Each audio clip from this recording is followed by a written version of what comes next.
Selamat pagi pemirsa, jumpa kembali bersama saya Syifa Aulia dalam Berita Kaltim hari ini. Sejumlah berita penting telah kami siapkan untuk Anda dan berikut diantaranya. Seorang pekerja bangunan di Samarinda tewas tersengat aliran listrik.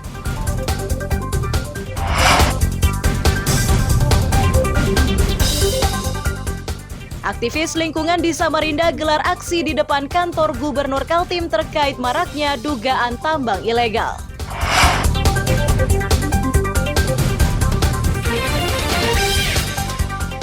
Kutai Timur kini memiliki satu objek wisata yang dinamai Kampung Bahari Nusantara.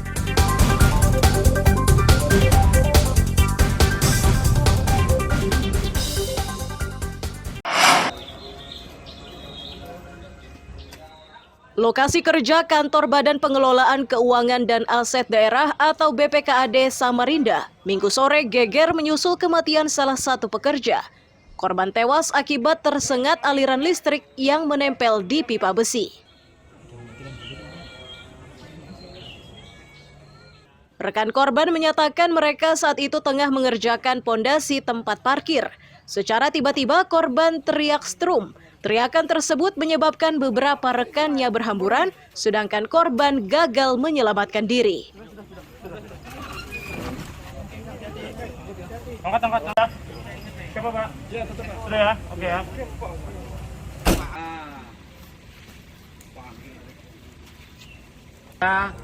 Atas kabel listriknya tuh monceng, makanya dia nyentuh kabel. Aku lari, dia bilang strum gitu. Dia bilang strum gitu. Iya. Apa pas di mana tadi? Iya di situ. Dia campur situ. Sebelahnya. Iya, sebelahnya situ. Oh, gitu. Langsung tiba-tiba. Iya, langsung enggak bisa dilepas. Lepas. Enggak bisa dilepas. Oh, siap ini Sendirian cuma orang dua sama dia itu. yang geser itu dia sendiri. Iya, orang dua. Orang dua. Enggak kena. Pas gitu saya lepas saya. Dia nggak bisa lepas karena kakinya menyentuh besi itu. Oh, nyentuh besi. Besi yang itu. Suara. Jasad korban dievakuasi ke rumah sakit, sedangkan penyebab pasti kecelakaan kerja masih diselidiki polisi. Amir Hamzah dan tim liputan melaporkan dari Samarinda.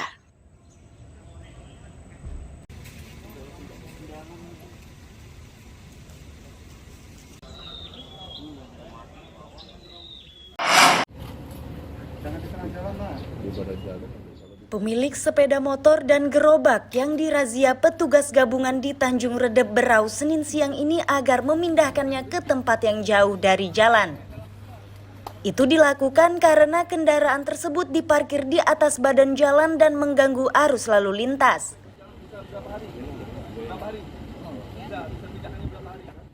Di lokasi yang sama, petugas juga memberi peringatan kepada pemilik barang rongsok yang menempatkan barang-barangnya hingga ke tepi jalan. Kali ini pemilik usaha hanya diberi teguran lisan. Jika pada razia mendatang masih ditemukan hal yang sama, maka petugas akan memberikan tindakan tegas.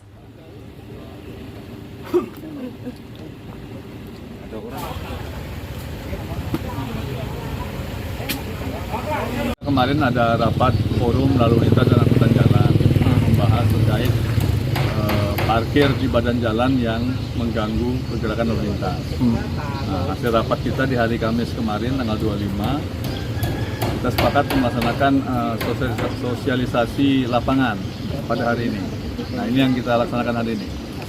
Kita fokusnya menghimbau pelaku-pelaku usaha yang mana kendaraan terkait dengan kegiatan usahanya agar parkirnya diatur. Ibu. Warga yang melihat upaya petugas ikut mendukung. Warga menghendaki arus lalu lintas di kawasan tersebut lancar tanpa gangguan tumpukan rongsokan. Bisa lebih leluasan di pergerakan lalu lintasnya. Sebagai warga di sini kita cukup terganggu dengan lalu lintas ini kan. Lagi kiri kanan ini kadang di sebelah sini udah ditumpukin adanya aparat yang menertibkan ini kami sangat terbantu. Oke, berarti aktivitas mereka ini sudah sering Pak ya menumpuk-numpuk rongsokan ini Pak di pinggir jalan Pak? Iya. Oke, siap. Sudah mau mati, sudah lama di sini. Petugas juga mengimbau pedagang sayur mayur agar memindahkan ke tempat yang lebih aman karena kawasan tersebut rencananya akan ada proyek parit. Dibaiki betul-betul untuk ya minta bantuannya juga kita. Amir Hamzah dan Miko Gusti melaporkan dari Kabupaten Berau.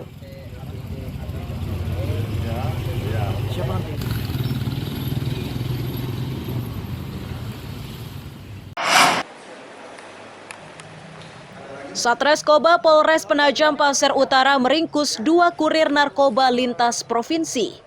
Penangkapan ini terjadi setelah polisi mengintai selama sepekan di daerah Waru. Keduanya adalah HY warga Waru dan HR warga Tanah Bumbu, Kalimantan Selatan. Bersamanya disita barang bukti 41,54 gram sabu-sabu. Kabak Ops Polres PPU AKP Jajat Sudrajat menyatakan HR ini sengaja datang ke Penajam Pasir Utara untuk membeli narkoba. Usai bertransaksi, polisi menangkapnya di salah satu rumah kontrakan. Sementara HY dalam catatan polisi merupakan residivis kasus serupa dan sudah 3 kali dipenjara. Baik, Assalamualaikum warahmatullahi wabarakatuh. Salam sejahtera untuk kita semua. Yaitu TKP-nya di depan rumah kontrakan yang terletak di RT 07 Kelurahan Waru, Kecamatan Waru, Kabupaten Tebet. Kemudian pelaku kami amankan 2 orang pelaku. Yang pertama berinisial HY, yang kedua berinisial HR. Kemudian diamankan pada tersangka 2 orang tersangka yang tadi kami terangkan untuk Pak. Dengan modus operandi tersangka Hanurullah ini memang sengaja mencari barang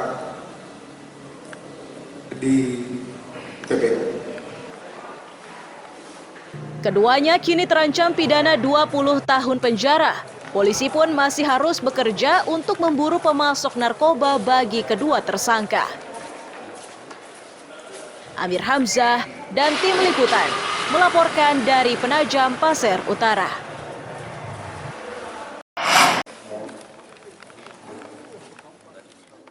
Pengungkapan kekerasan terhadap anak yang dilakukan bapak kandung dan ibu tiri di Kelurahan Petung, Penajam Pasir Utara hingga kini masih bergulir. Lurah Petung Ahmad Fitriadi menyatakan kekerasan ini terungkap setelah warga mengadu kepadanya melalui percakapan. Awalnya upaya untuk menyelesaikan perkara ini dilakukan melalui jalan damai. Laporan ke polisi akhirnya dilakukan setelah sang ibu tiri menyangkal tuduhan penganiayaan tersebut.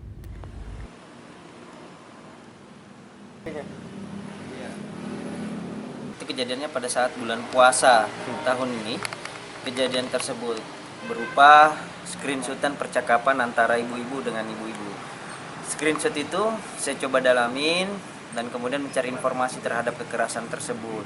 Kemudian pada saat kejadian itu pas maghrib, warga itu melaporkan.